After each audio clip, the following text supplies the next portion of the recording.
The Beautiful Gate. One afternoon, Peter and John were going to the temple to pray. There were lots of ways into the temple, many different gates, and the gate that Peter and John chose on this particular afternoon was the gate called Beautiful.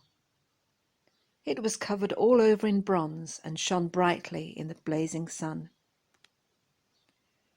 Sitting outside the gate, however, was someone who did not feel beautiful at all.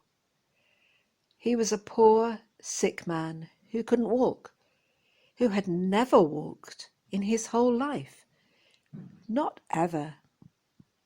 And so he sat there day after day, begging for what little money those passing by would give him. When Peter and John came near to the man, he reached out his hand. "Can you spare some change?" he asked, hoping for something beautiful, like a shiny silver or gold coin. But Peter had something even better in mind.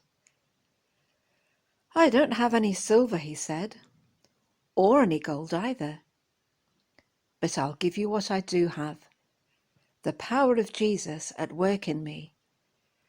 So by that power, I tell you, stand up and walk."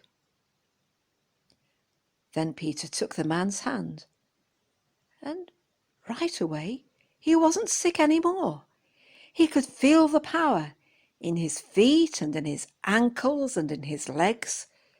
So he stood up. He stood up and he started to walk. And that's not all. He followed Peter and John through the gates into the temple. And by that time, he wasn't just walking.